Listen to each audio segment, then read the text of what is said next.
One. Hello! Welcome to DnDTime Talks, Talks, the show where we discuss all things Dungeons and Dragons. Jeremy, I always do this one. Jeremy, I don't do this to you at Brews. But I'm Pete. Guys, we were in sync, right? Perfectly in sync? In my life, we were. I'm Pete. I'm Jeremy. It's great to see all you wonderful, wonderful people in chat. Pete, did you send out the announcement in Discord? I think you did, which... Yep. Good work. I forgot completely, so great. I did it. How are y'all doing? Oh, Sheba heard me say one. Oh, whatever. I don't know. I don't know what the significance of that is. I was counting down, Pete. Actually, that's part of a new thing we're doing in the intro where Jeremy says one because we're the number one. We're one. We're not number two. This is DnDTime Talks. We're going to be talking about dragons today. Last week we talked about dungeons, so today we're talking about dragons because we wanted to get that perfect. We wanted to get that perfect ending 2-week synergy double combo bonus. And how's everyone doing tonight? How are you, Jeremy, for starters? You know, I'm doing pretty great. Today is basically my first day of vacation, which... we love vacation. My first day of vacation begins... Well, I don't have like an official vacation, but I guess DnDTime vacation, which... I mean, that's not even... Do we even want to do vacation? I mean, we need a vacation from DnDTime. Friday, I guess, is my first day of vacation.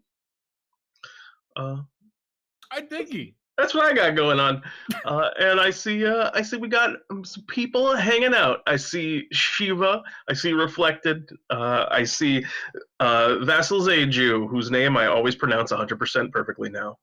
Absolutely. I see they're talking about virgin sacrifices. Maybe we don't need virgin sacrifices. Maybe just a more generic sacrifice. What do you think? What about, that sounds good to me. How about you? I think sacrificing perhaps a goat is my preferred sacrifice. If I had to pick one. Indeed. Actually, that's getting a little too biblical. Anyway, thanks for joining us, guys. We're going to talk about dragons today. Dragons are a really cool topic. Well, sorry, roll back. We're going to be talking about chromatic dragons today. Dragons are a sick topic. Everyone knows what a dragon is. In every culture from now until every culture that's ever existed has and probably will exist play some sort of role. Yeah, I mean it would be apocalyptic for dragons to literally apocalyptic for people to somehow forget that dragons are like this cool mythical thing. That's the beginning of the world in which they've forgotten about dragons is the beginning of a fantasy story in which they get wiped out by dragons. Yeah, exactly. And it's like, dragons are really interesting because 5th edition D&D, and all of Dungeons & Dragons, really, take them in a very different direction than maybe a historical, medieval, or kind of Chinese dynasty, or any of those kind of dragons. Very different direction from that. So they're pretty cool. They have a lot of really cool lore and theming to them, and I'm really excited to talk about them, especially as villains. Or even scarier as allies. I mean, dragons are fun. We're going to be talking mostly about just how to make them a little bit more interesting. Because I think one of the things about dragons is that their stat blocks aren't inherently necessarily that cool. You know, they have their one breath weapon, and they have, you know, usually like a claw attack or something along those lines. But it's with dragons, it comes down to all how you present them. Absolutely. Let's get into it, Jeremy. Yeah, I see, there are just a couple quick questions in chat. I see Diadems is asking, dragons, what's that? Oh, they're just this little thing. Don't worry about it. It's the other half. It's kind of like the other half of dungeons. So they're made of stone? In a sense. Okay. To answer that question, let's just answer the question. What are dragons? The Monster Manual has a really simple definition of them. It says they are large reptilian creatures of ancient origin and tremendous power. They are highly intelligent and have innate magic. But, you know, the lore of what a dragon can be, and I'm sure you guys are all familiar with a million examples we were saying before. you can pull from so many different things other than just the lore of what D&D has for them for dragons. You can look at Tolkien, you can look at every fantasy universe ever that anyone has created has a dragon in it, probably somewhere. But let's talk about some of just like the common characteristics, because we're going to be talking about chromatic dragons mostly, but let's just talk about like things that you can associate with all dragons. Yeah, and most of this is probably going to be very obvious for the first like 2 or 3 minutes. So yeah, we'll wade through this and then. Yeah, so physically, dragons are gigantic lizards. They have wings. They fly. They live for hundreds of years. Normally they have claws. Normally they have some kind of a breath weapon attack. They breathe like fire. That ties into their next kind of core asset, their core feature, which is elemental affinity. In D&D, dragons each have a core kind of element that sticks to them. Now, it's not like earth, fire, air, water elements. It's like the elemental damage types that are kind of a recurring theme in 5th D&D, and that have gone back through the ages. Lightning, acid, fire, cold. These are all poison. These are the kind of core types of damage that exist in the game. Furthermore, I think, Pete, you want to cover their next kind of core? Yeah, why not? Dragons, they're big brain boys. Dragons are extremely intelligent. In most cases, dragons are extremely intelligent, which, for better or worse, however they kind of bend that to their will, that when you're encountering a dragon, you're going to contest with something that thinks and has goals and plans, something that can speak intelligently to you. All of the dragons have language of some kind. And then, last but not least, all dragons hoard. Dragons collect wealth and treasures. Some of them, do so in a more greedy fashion than others. Some of them, collect relics of their past and, tokens of their experiences, while others just hoard huge piles of gold. And the ones that hoard huge piles of gold are probably the type that we're going to be talking about, Jeremy. Do you want to? It's weird because even the good dragons are characterized by their greed, right? Yes, which I love. Greed is such a core concept for dragons in 5th edition. If you take nothing else out of this kind of this talks, it's that dragons can be boiled down to their greed and how that affects how they act. Because how they act always ties into their greed, and that's a really important. Why we save it for last. It's the corest concept, and I mean that goes back forever, right? I mean throughout history, do you think of dragons and their treasure? Yeah, absolutely. So in 5th edition D&D, there's a in Dungeons and Dragons, there's a very simple version of the lore of chromatic versus metallic dragons, and there's a very complicated version. In the complicated version, there was one dragon god. That dragon god got cut into 2 dragon gods. One was good, one was evil. Then other stuff happened, and now there's the good and the evil dragon. In the simple version, metallic dragons love civilization. They love people. They're good creatures. They represent their colors are brass, silver, copper, gold, and bronze. Yep. And they're good. That's the core facet to them. They're still selfish, they're still greedy, but they are good-hearted. And chromatic dragons are not metallic, right? They are red, they are blue, they are white, they are black, and they are green. And they are generally more vicious. They do not like civilization. And that's kind of the core difference between them. Good and evil, civilization, not civilization. Mm-hmm. We're going to talk about chromatics. Yeah, we're going to be talking about the chromatics, and I think it's more just a generally useful skill to know how to handle a chromatic dragon than a metallic dragon, because usually if you're using a metallic dragon, it's kind of an NPC ally or someone that they're dealing with, as opposed to chromatic dragons. Those are going to make great villains. So let's talk a little bit about some things you should consider before putting in a dragon in a game, because as I said, we're going to be talking about villains a lot when we're talking about dragons, but dragons also carry a lot of weight. I would argue, I think without too many people opposing me on this, that dragons are the most iconic monster in Dungeons and Dragons. So when you put a dragon in front of your players, that is something that carries with it an incredible gravity. The players are instantly, just because they know they're playing Dungeons and Dragons, going to show a dragon a great deal of respect. They're going to have a lot of preconceived notions about what it is. They're going to know those basic things that you also probably already knew when we were talking about them, that they're intelligent, that they breathe fire, or some type of thing, that they have these great treasure hoards, and they're going to interact with them probably from a stance where they're afraid of this dragon.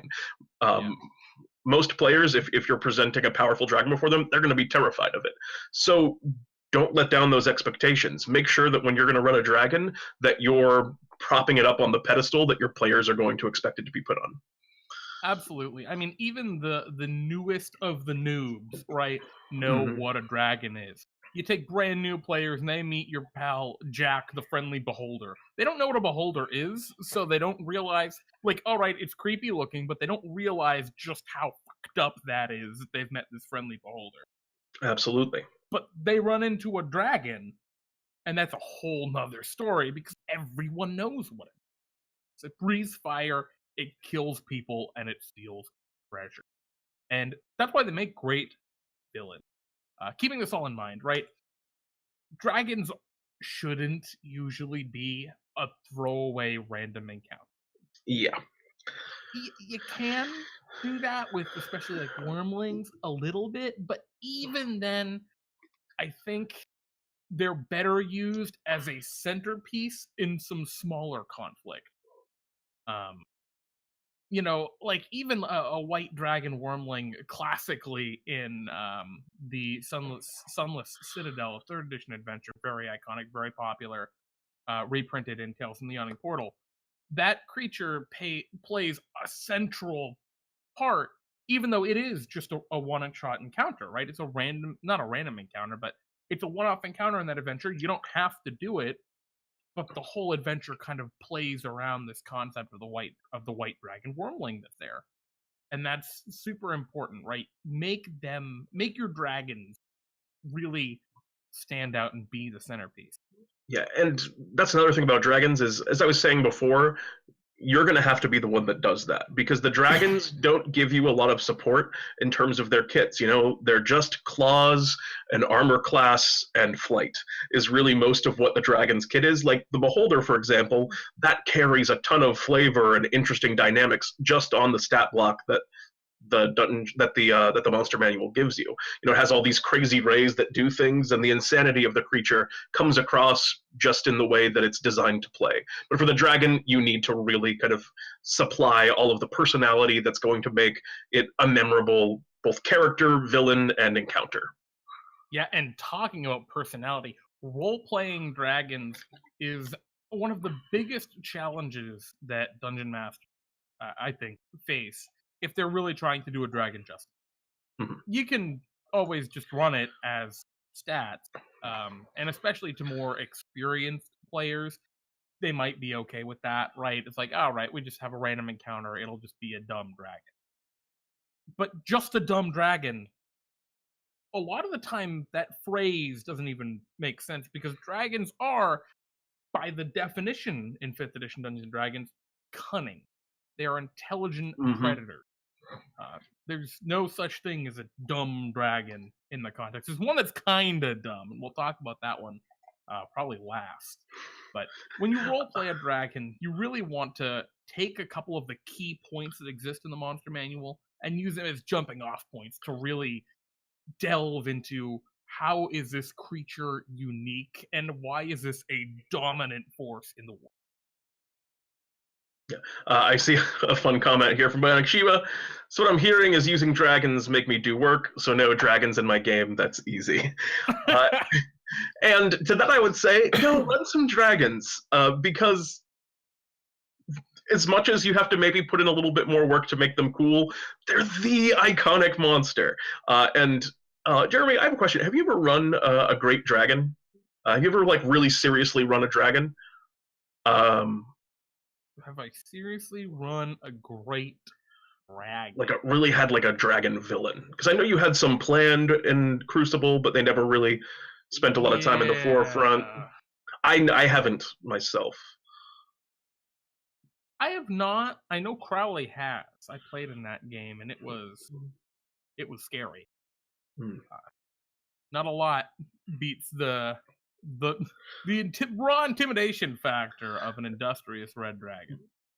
Indeed, it's something I've spent a lot of time personally thinking about and like wanting to do a big dragon. And I think almost all of my campaigns, I've like had one lined up that just never quite came into fruition, in terms of like the players walking into it. But yeah, there's just so much that you can do in planning for dragons, and Wizards.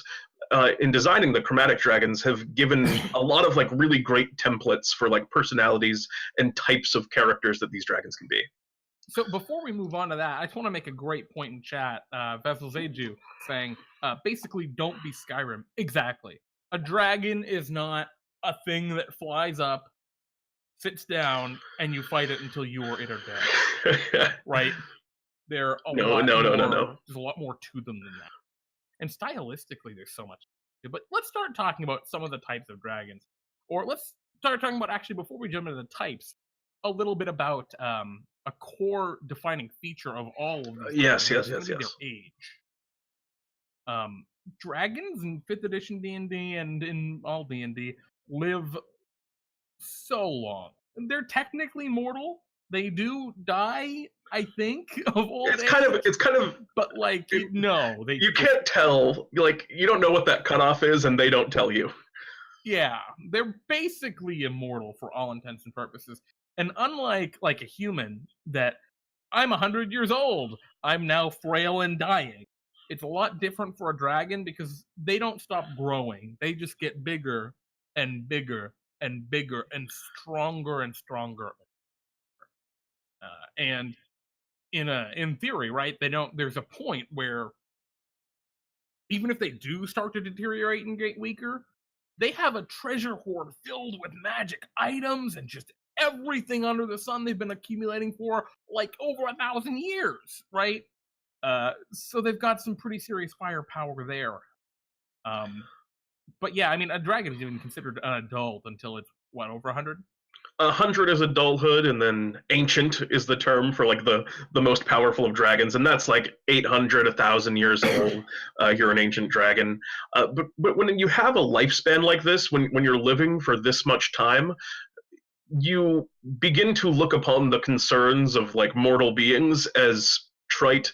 The human that's kind of poking around your treasure hoard asking you for assistance, even if you're a good dragon, is going to be dust long, and whatever their concern is and whatever treasure they might need to borrow from you would be better off just sitting in your own hoard, where maybe someday you'll have use for it and this person will be long dead. Dragons definitely have an air about them of being kind of better than other creatures because of their longevity. Even the good dragons. Immense power. Well, yeah, not to mention that they are incredibly powerful. And well, at least the metallic dragons are good, right? They're holier than thou with their kind of atmosphere. Chromatic dragons are very much not good. They're very evil. And it's not you're dust in the wind, I could not hope to help you. It is, you're dust in the wind, let me crush you under my foot. Right? I don't care about you. Get out of my way. Yes. And so let's start talking about the different types of dragons. So each of the dragons has a cool kind of theme about how they act when it comes to their greed and their. Mm-hmm. So we're going to start with what's probably the most. I think I'd call it the evilest of dragons. Yeah, absolutely. And surprise, surprise, it's the black dragon. What do you know? He's a big, scary boy. Look at those horns. Black dragons are super iconic. There's these big sets of curling forward double horns, and their core theme is acid. So black dragons breathe acid, and they usually make their layers in swamps, ruined kingdoms, things like that. They are the most iconic and purest villain of chromatic dragons. They're chaotic evil, And their core defining character trait is they are sadistic motherfuckers. Oh yeah. They like to hurt people. They like to find people that are weak and torture them, make them feel fear, bring them into their lair, mess with them for a while, let them go and think they've escaped, and then kill them in the moment that they think they've finally found freedom. They go out of their way to be cruel and intentionally mean to individuals, and that's where they find their joy and pleasure in life. That is the archetype of the Black Dragon. It is definitely the meanest of all the dragons, just raw spite. One of the really cool phrases that they have in the book to describe Black dragons count their worth in part by how many civilizations they have passed. Right? Really cool how line. many kingdoms they've seen come and fall. And that is just such a fucking awesome idea for a character. It's not that like, yes, I will outlive you and your family. It's like, no. You're the third empire I've seen crumble to dust. Forget, characters that come from like this long line of, that's a common trait I think in player characters, right? It's like, yes, my father the great king, or my family has been in this barbarian tribe for generations and we're venerated as elders or whatever. Mm-hmm. And it's just like, nah. Your lineage, your heritage, this grandiose, any meaning it had, it is meaningless before the Black Dragon. And as these kind of civilizations fall around it, another thing they kind of say about Black Dragons is it starts to feel more and more right in the way that it acts.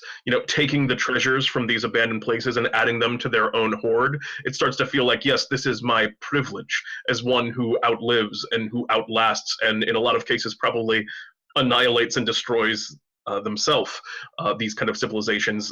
It is their right to inherit this wealth and to collect it. Sorry,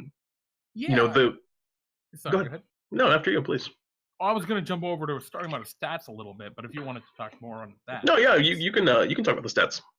So the Black Dragon is cool because it has its cool iconic thing is it can fly, but it can also swim, and it can breathe underwater.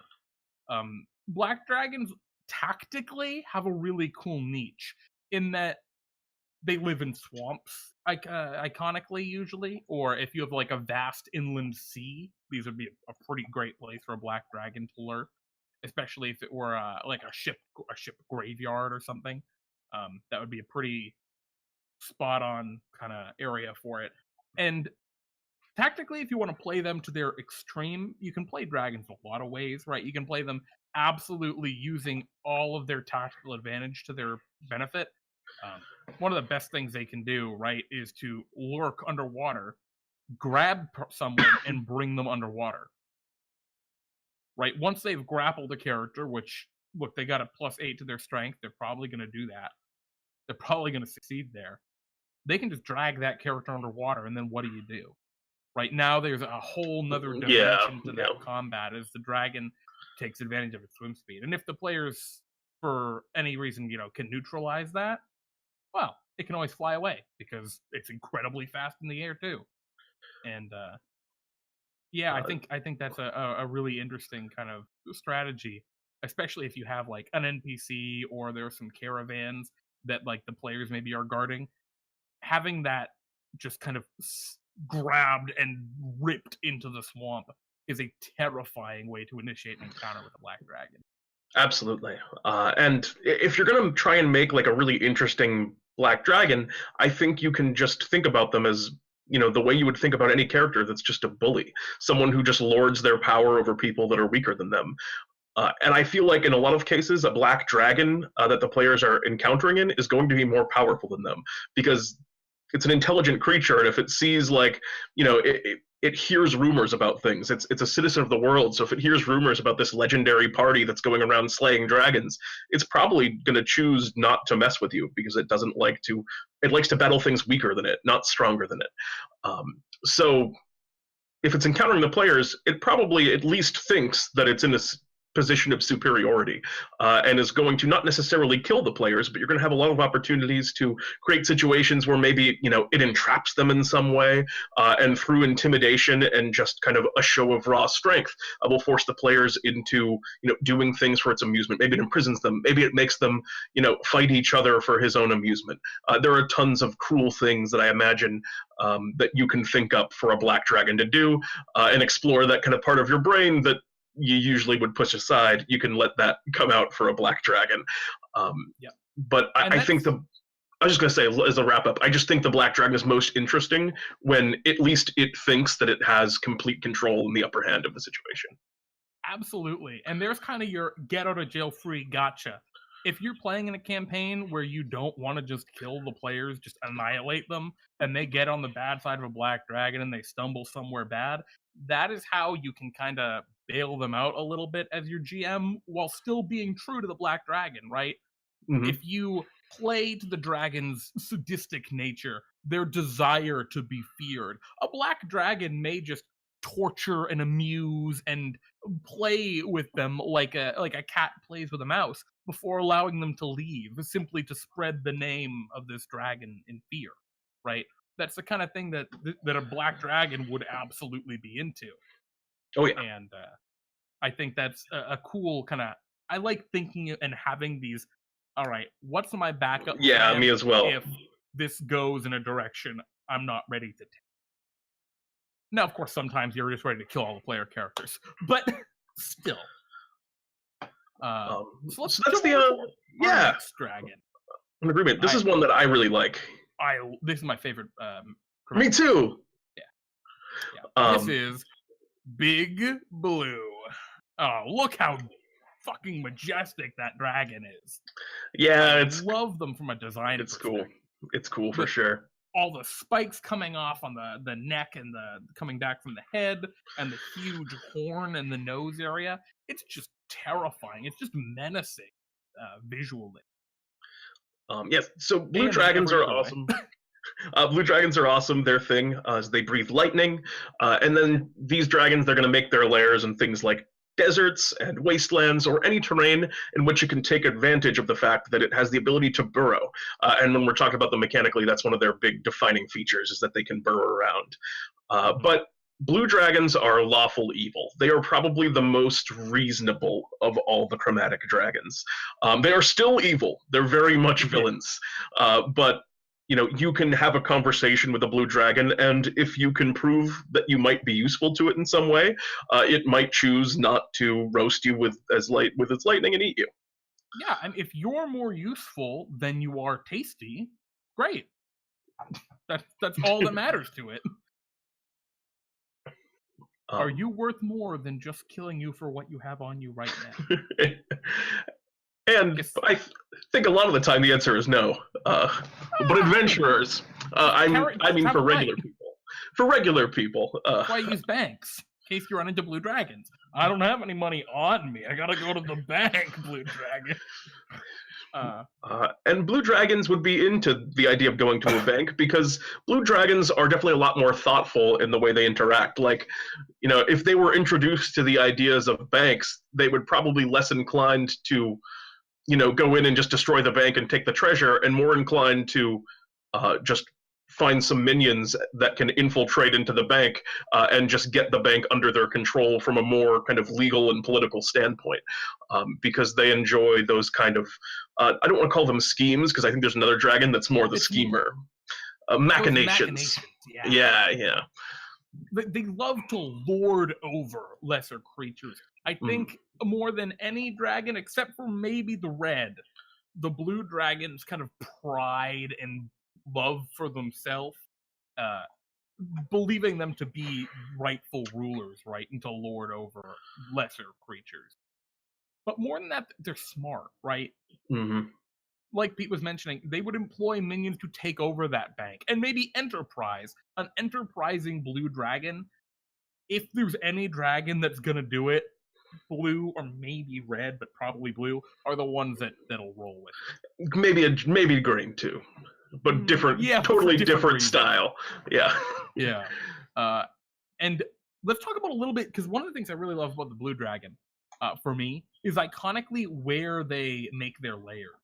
Yeah, really cool. Black dragons, swamps. Blue dragons, exact opposite, deserts. They rule. They have usually a very secret lair, well hidden even from their minions. They stock it full of monstrosities, things like ankegs and maybe even purple worms if they're powerful enough. And one of the cool features I love about a blue dragon is even if you find their lair, you can't loot it. Because if you go in there, they will just crash the whole thing to the ground and bury you alive under the sand. And that, I think, is just so radical. Part of that kind of core facet of them, their tactics, right? Yep, a blue dragon will just fly down from the sky, breathe lightning on you, fly away until it can breathe lightning again. Which is do that until you're dead. Which is not fun. Which is not fun from a gameplay standpoint. It's terrifying. But it's really cool from a lore standpoint. Yeah. Oh, it's sick. And blue dragons, they employ traps around their lairs. They set up kind of quicksand and like pitfalls around their lairs so that anyone who comes close, they coerce like nearby giant scorpions and stuff into like making nests inside of their lairs so that they're as deadly as possible. It's a really cool sort of it's just a really cool tactical style that they employ. The blue dragon, the black dragon, I kind of have a little title for all of these. I think of the black dragon as the sadist. I think of the blue dragon as the tactician. Absolutely. And one of the great things, because the dragon is enterprising and intelligent, right? I love the idea, kind of iconically, of say there's a desert, and there's a desert, the people want to travel through the desert with their caravans. A blue dragon, okay, yeah, they might just raid a caravan. A blue dragon also might just, accept a bribe. Yeah, taxes. You have to pay a tax to go through this blue dragon's land. And if your tax ain't good enough, he'll raid your caravan. But this dragon would rather you continue to travel through their stretch of desert, if they're going to make more money in the long run. Part of those greater machinations and schemes. I really, really love Blue Dragon. Yeah, so absolutely. And I mean, the burrow speed is terrifying. Yeah, burrow speed is it's horrifying. It's out of control on a creature that powerful. Like it's you can do some cool stuff with it on, say, like an Umber Hulk, which is a CR6 I've done some creature. Terrifying stuff with an Onkeg. All right. Yeah, but if the Onkeg could breathe massive lightning and had 1 million health, and that'd be a different story. Yeah, that'd be a whole other thing. And that's what the Blue Dragon is. And in terms of like making them cool villains, I mean, interacting with the players in that way, like Jeremy was talking about, the idea of them taxing the party as they're moving through their domain and just demanding tribute, like that's a really cool way to start introducing a blue dragon as a villain. Also, a lot of the times you might just encounter the blue dragon's minions out in the world, because the blue dragons prize having people that are skilled and valuable under their thrall, and they're relatively fair in their dealings. So, maybe at some point the blue dragon might even need the players for something that their goals align with. Like, they could be an NPC and not a villain, even though at the end of the day, they're probably still going to, the players will end up being opposed to them in some way. But really cool, lot you can do with the blue dragon. And my kind of base turnaround for the dragon, right? Let's say things get bad and the blue dragon's flying around breathing lightning down on the place and they don't know what to do. One of the things I really like is, if the players don't think about it, have the dragon make one swoop without breathing lightning and just decree cower, right? Or, demand pledge fealty or something, right? Because this dragon, it loves to lord over and dominate other creatures, and demanding that of the player characters, that's almost worse than dying for some of them. Some players I know would rather die than have their character, bend a knee to an evil being. But yeah, I don't know. I think that's a good out, especially if the dragon has some sort of use for them, maybe to kill a rival dragon. Absolutely. Yeah. This is my second favorite type of dragon we're moving into next, if we want to move on. Yeah, I think we can move on. I don't think it's my second, probably my fourth, actually. Number 4 on. Yeah, I know, right? What's your number? Is your number I love two? white dragons. I really like white dragons. Oh, the white dragon, huh? Yeah, I know, right? We're gonna get to them last. Let's talk. Let's talk now. The green dragon. Green dragons. If we have the sadist and the tactician, the green dragon is the schemer. They breathe poison. They make their lairs in kind of old forests and wooded areas. And the thing that really defines them is they're lawful evil like the blue dragon, but rather than kind of show of power and just kind of authority of lording over individuals, they're manipulative, and they lie, and they use deception to kind of get whatever things that they desire in life.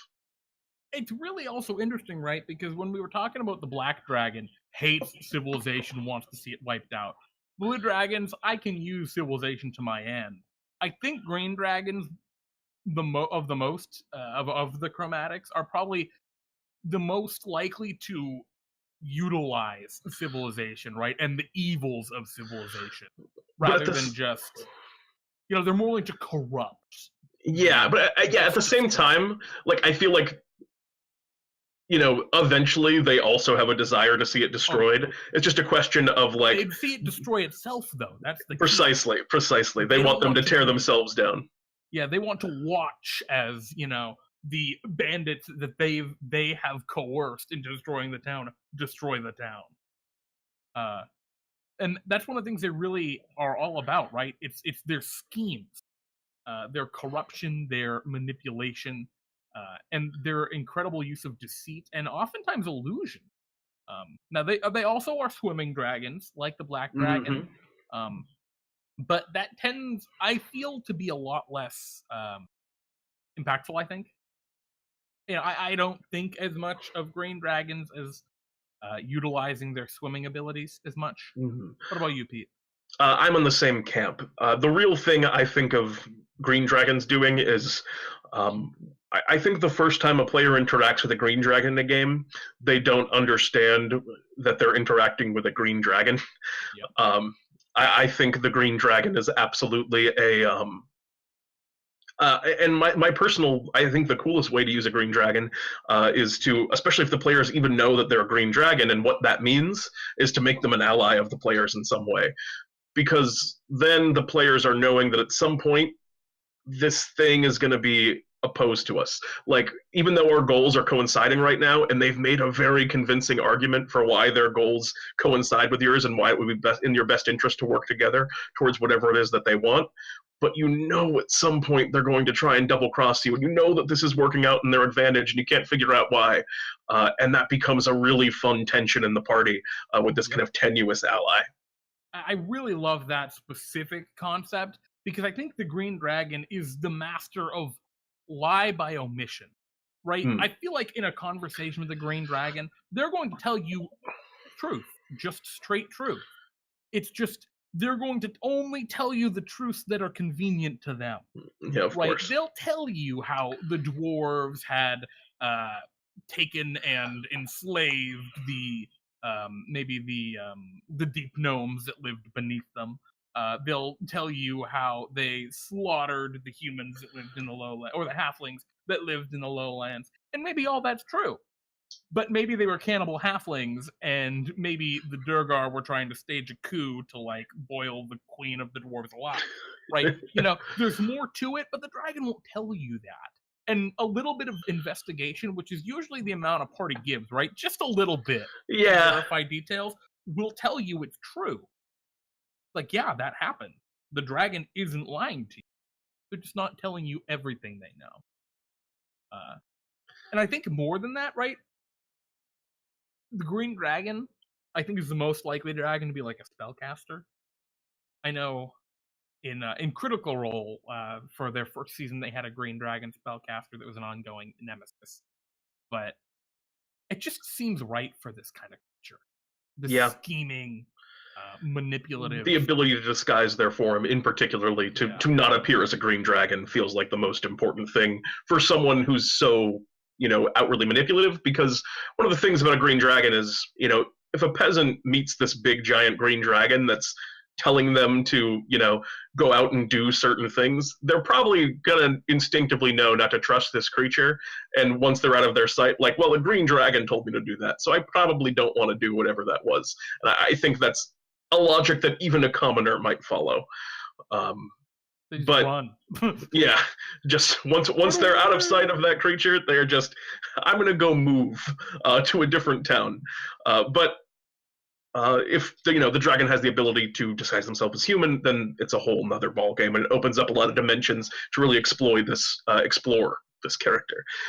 Yeah, I mean, even if you're not going in that direction, there's also some other great ways you can take it, right? So they house in the woods, right in the forest. Maybe the players just hear a voice on the winds in this dark forest, right? And that voice claims to be a woodland spirit that needs the players' help because the bordering human settlement has been cutting down the ancient trees, home of the Ents, and all this bullshit that maybe is probably false. Maybe the dragon's been killing the Ents, right? And the players find dead Ents, and then they're like, "Shit, we have to stop this town," right? And now this is exactly the scheming dragon turning everything on its head. And maybe the dragon has been telling the people in the town, right, that someone else is killing the Ents, and they'll be coming for the town soon. And so when the player characters arrive, they're attacked by the townspeople, and they're like, "What's going on?" They're attacking Ents. They're attacking us. These townsfolk are villains. We'll have to burn that town down.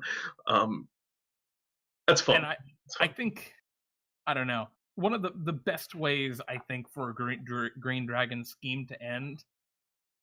And Pete, I understand if you feel differently here, but the players not even realizing until like far down the road, if they continue to engage with that dragon, that they had been duped at all in the first place. Like, they slaughter that town and they don't even realize that they have been duped. Absolutely.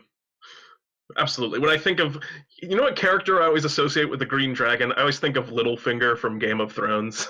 I think Littlefinger would make a great green dragon. And as one last note about the green dragon, their hordes, which they consider their horde the people that are manipulated and under their thrall. Those are their treasures that they gather.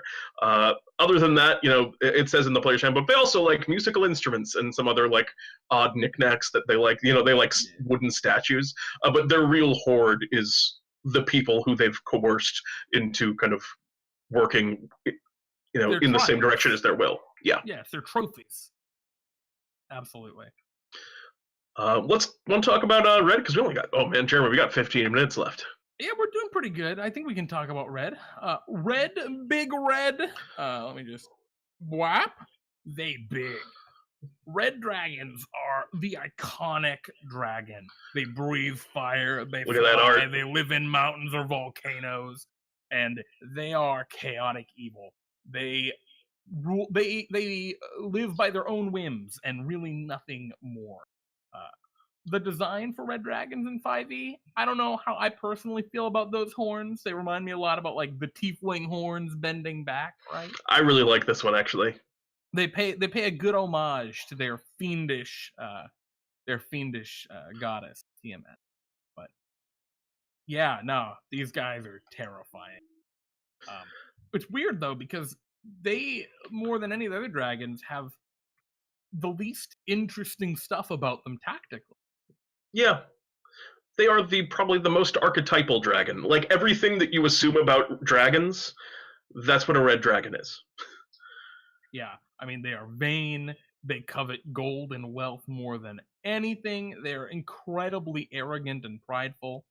And more than anything else, really, they believe that they are the greatest, the strongest, and the most powerful entity that is. There's just nothing beyond them. Mm-hmm. All should bend will. They are the tyrant of dragons, really. And cool, too. Yeah, and I think the way that you start to really make a red dragon interesting and to really play it up, like the black dragon, you can show off the cruelty, but I would rather show off the red dragon's like cruelty as a result of being angered. When I think of the red dragon, I want to see, one of the players, makes fun of it in some way or says something even slightly demeaning, and then that red dragon finds that player's hometown and burns it to the ground. Like, the red dragon goes out of its way to just be spiteful, but its spite is drawn, I think, less from just its desire to, it doesn't necessarily delight in the torment of others. It just wants to show that it is the most powerful creature that is, and anyone who says differently, it will punish. I mean, red dragons are all about sending a message. Yeah. Like, even if a minion does everything exactly to a T, the kobolds that were defending the red dragon's volcano lair actually managed to beat the players unconscious and bring them to the red dragon. That dragon might still crush one of the kobolds beneath a single talon simply because they did it too slow.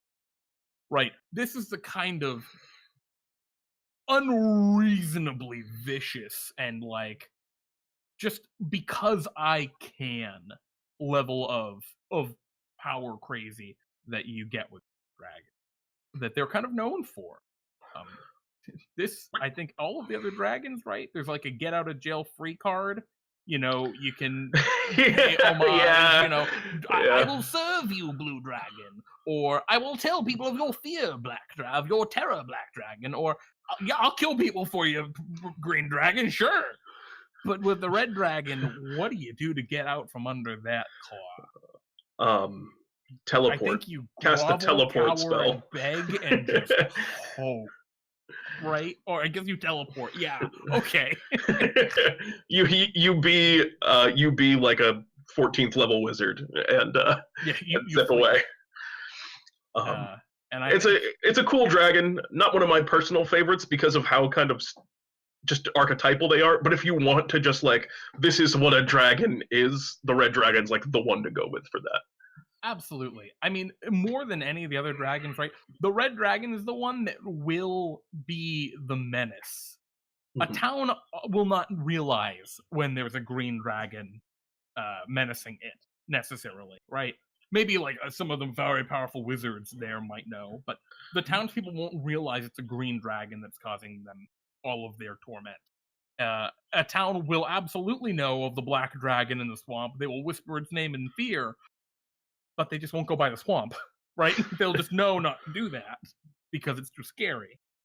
And with the blue dragon, yeah, they realize they pay a tax to this blue dragon. With the red dragon, there's no town. You've heard stories of the town that's just a smoldering pile of wreckage now. That is what your red dragon is. And I think on the same vein, there's the other situation which you've absolutely heard of the red dragon, and that is the red dragon came and told you that you're now his slaves, and that you will either burn or be his slaves. That's the end all be all. And you said yes because he was right. Yep. You would either burn or work for him forever. Then he still ate most of you. Yep, he still killed a lot of people just for fun. Yeah. Yeah, they're pretty nasty. And as a result, they make particularly cruel villains. You can't plead with them, no matter how useful you are. If he wants to kill you, he's gonna just kill you. Yeah, they always got to prove their points. I feel like the red dragon absolutely backs up what it says. You don't bargain with the red dragon like you can bargain with some of the others. And that's of all of them. It demands. Of all of them, the red dragon is the one that I would probably be the most afraid of. Like absolutely, in world, probably I'd be most afraid of the black dragon, because the red dragon, at least I'm just gonna get roasted in a second. But you know what's gonna happen. Yeah, you are just gonna get burned up or crushed. White dragons, though, Jeremy. Yeah, so white dragons, I actually really like white dragons. I think they're my second favorite. I mean, first, look at these boys. All of those, the art for the white dragon, so good. All those ridges. This thing is a monster. It's got a style for sure. And first of all, let's make one key point about its stats, right? It can burrow, fly, and swim. It gets every movement type. It can do everything.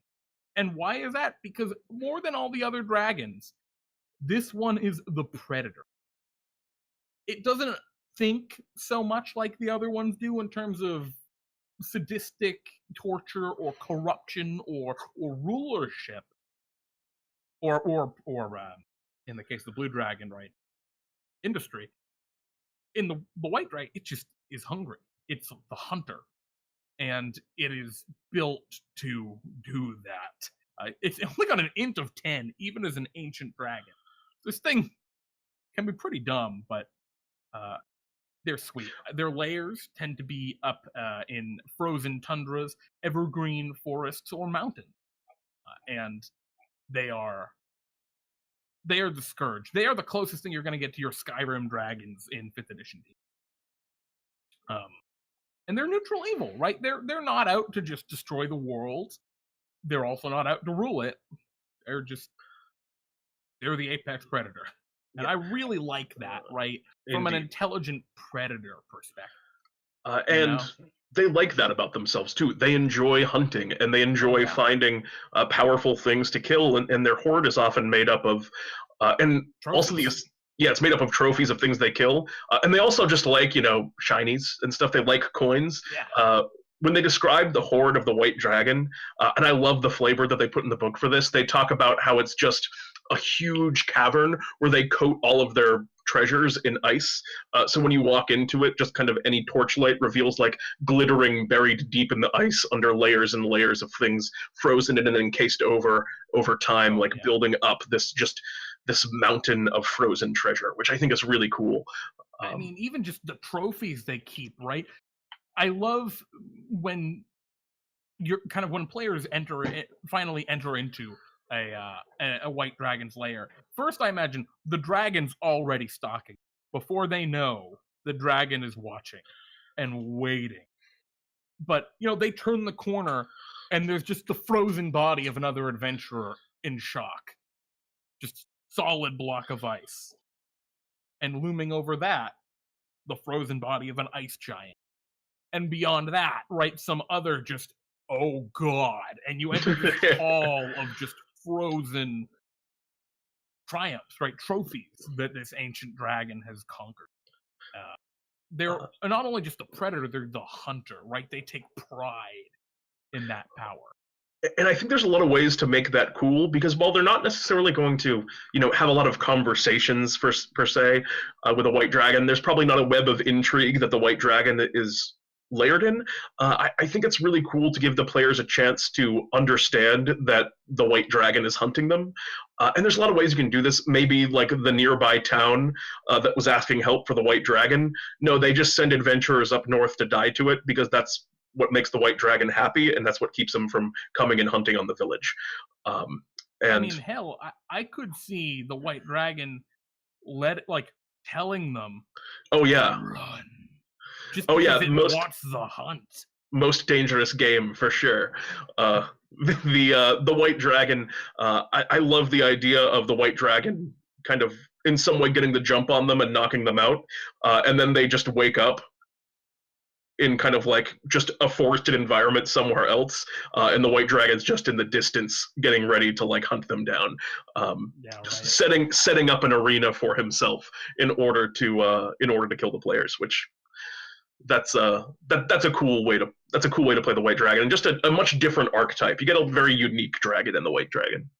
Absolutely, especially I don't know, I like the concept, right, of the white dragon in its ice cave up on the side of the mountain. They've trekked up through the evergreen forest, and the dragon lets you know you're there, like that it's there and it's going to get you, and it wants you to flee. It wants you to run down that mountain panicked, right, and trying to dodge and hide behind trees and all that stuff, and it's just coming at you, right? It's the thrill of the hunt that this thing relishes in, and I don't know, that for me just feels really right. No, it's cool. It's cool for sure. Creature in the world. The red dragon feels almost a little too chaotic for me, but this guy, I don't know. No, yeah. This feels like something that really exists. The white dragon is definitely the most believable of the dragons, for sure. Absolutely. So, as a last note, before we kind of wrap up for the night, a couple of other things I just want to say about dragons in general. So we've talked a lot about these, and we've spoken about these are the 5 chromatic dragons that are in the DMG, and they all have very specific kind of archetypes and rules that go along with them. But at the end of the day, you don't got to follow those rules. I like doing it, and I think there's definitely a lot to be said for allowing these dragons to play them the way that they are, both as kind of the challenge of it, and that established lore adds a certain richness to your game that you don't have to then kind of manufacture. But if you want your white dragon to behave like a red dragon, then by all means do that. You just boost its intelligence up a little bit and call it a day. You can change around these things however you want, if they suit your campaign. Well, and one of the things I really love about the established lore is, especially if all the players are seasoned D&D players, and they're all very familiar with this, playing against those, players love playing against archetypes. That is a super... how many...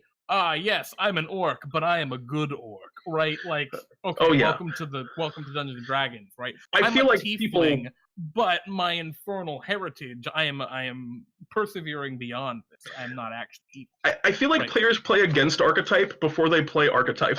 Absolutely, yeah. And one of the things in my last campaign that I ran all the way through, the players, I don't think they captured him as a dragon. I think they captured him as an egg. But they had a white dragon wormling that they just named Wormy. And Wormy was their best friend and hung out with them for a very long time. They taught him to be good. Because I personally am of the belief that their innate evil is not is an upbringing thing more than necessarily innate. We'll see. Who cares? You can do it either way. There's philosophy in there that we could get into. But headband of intellect, and that was weird. But yeah, it can be a ton of fun, that kind of stuff.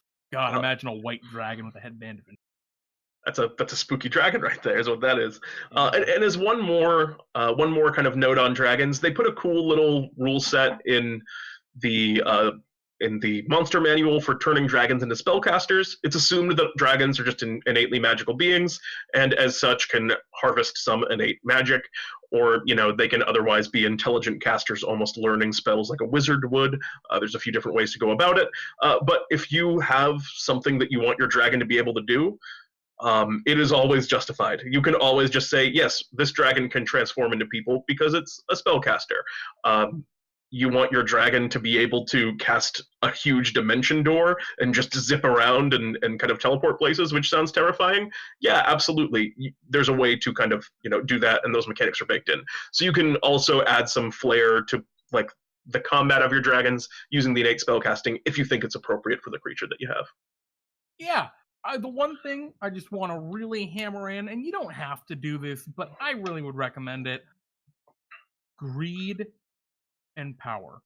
If you remember those 2 traits for any evil dragon, even if you're not using the word chromatic, right? Even if you just say it's a dragon and leave it at that. If you remember greed, wealth, and power, right? Oh, and I guess pride. You remember these core principles and you play to them, you're going to have an interesting. Interesting villains are villains that players remember. And that's really what you're going for. You're making memorable experiences. That's what every DM should be striving for. So, yeah, I hope this was a helpful one for you guys. I like talking about dragons. I love white dragons. So, Pete. Yeah. With our discussion of dragons completed, let's move on to our It's time for Ask Pete and Jeremy. It's the time where we do that thing. That's the theme song I'm working on right now. It's still a little bit of a work in progress. But what do you think of round 1? That's my workshop one. Yeah. So our first question. What is our first question? It's who is Bloom and why do people hate him? Bloom. You want to cover? Pete, you handle this one. Yeah, I'll talk about Bloom. Bloom is the lesser god of flowers And really, Crowley hates him. It's a very vocal minority because one time Bloom sent him to an adventure in which several people, including Euchonkus, were killed. So that's kind of why people hate Bloom, is because he sends people to their deaths, it would seem. And also, he's an inferior god to the Cloud. Is, I think, like, the initial reason I think is that he sent people to their deaths, but the rallying cry around Bloom is that just inferior god. Our next question to both of us is asked by D Forgotten One.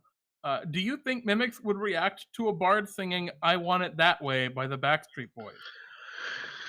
Maybe, probably not. I don't think mimics speak a language.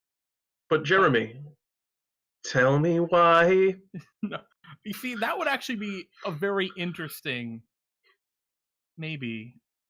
I don't know. It's just a very bizarre question. I don't know how to answer it. My answer is a strong maybe. You got a better one, Pete? My answer is yes, absolutely. Okay. Face of Jericho asks, to both, what's your favorite genre of music and your favorite artist in that genre? Followed by, do you guys like Bohemian Rhapsody, the song in the movie? I haven't seen the movie. The song's all right. Jeremy, what's your favorite genre of music? Actually, I kind of, like, in the back of my head have an idea, but I'm curious what the actual answer is. For me, it's classical music and it's Prokofiev. Oh, fair enough. Sergei Prokofiev is my favorite. You should listen to his Scythian. I thought you were gonna be a jazz or like kind of an electro jazz boy. You were for a long time. Yeah. Dude, I fell in love with Prokofiev. Dance of Nights, the Scythian Suite. Oh my god, it's so good. Mine would be, I mean, it feels like to say indie is a cop-out answer. It is a fucking cop-out. Yeah, because it's just such a huge, it's just such a huge genre. But my favorite band of all time is Led Zeppelin, which is also an easy pick. But I can't help it if I love Led Zeppelin. So I'm going to say Led Zeppelin. I'm also a big fan of, in the genre of quote unquote indie. I would say I lean a little bit more folk. I really love Tallest Man on Earth. It's one of my favorites. I used to be a big Arcade Fire fan, but they haven't made anything that I've been into in a while, so that's kind of fallen by the wayside. Now, Pete, I got another big one from you. Reflected 10-8 asks, which type of dragon do you both identify as? Or do you most identify as? You want to get this one first, or should I? If you have the answer, go ahead, because I want to think. I have it off the top of my head. Go for it. And there's a side of me that you all probably don't know, but it's a green dragon. I most identify as green dragon. Shit, that was what I was thinking too. I was on the fence between a green boy or a blue boy. I know that I'm a lawful evil dragon, but I don't know which of those two, because I like both so much. What side of me have you not seen to know that I am not a green dragon? What do you, Pete? You said you're between green and blue? Yeah, I was on the fence between the two of them. I know I'm a lawful evil boy, but I don't know which side of lawful evil I fall on. But probably a blue boy. I play the Lannisters. Yeah, I think you're in the Game of Thrones. Yeah, I like the green, but I don't know. I'm very on the fence. But if I had to pick, I would probably pick a blue boy. All right, yeah, I dig it. But with that, that's the end of our questions for the evening. Thank you, everyone, for hanging out and talking with us today. This is I love dragons. That's it. I just love dragons. I like dragons. Stay tuned. Just stay on this channel for 3 more days because on Friday, a lot of people will probably do that. Pete is going to be running a one-shot adventure. Pete, you want to talk about it? No, it's on Friday. It's going to be solstice themed. It's going to be a lot of fun, I think, and I'm excited about it. I'll say the genre, at least, we're doing kind of a mystery genre, which I've never run anything like that before. So I think that's it's going to either be a train wreck or a lot of fun. We'll see. You don't want to catch it. You want to catch it either way. You want to find out either way how I end up handling this particularly difficult genre. I find more and more with each passing moment. So tune in. It's going to be fun. Yeah, and I see Maddie Morgs hanging out in the chat. Maddie, it's all good, man. We'll catch you another time. But if you want more Dungeons and Dragons right now, and you can't wait until Friday, you can catch Matty Morgs. He'll be streaming, I think, in the next hour or so on his channel, twitch.tv/Matty Morgs. We'll be hosting him right here, so you don't even have to go anywhere. You don't change that dial. Friday anyway.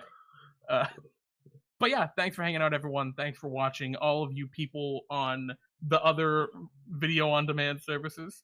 Oh, we're gonna be talking about strongholds and followers. Ooh. Oh. But with that, I'm Jeremy. And I'm Pete. And this is DnDTime Talks. Good night, everyone. Good night.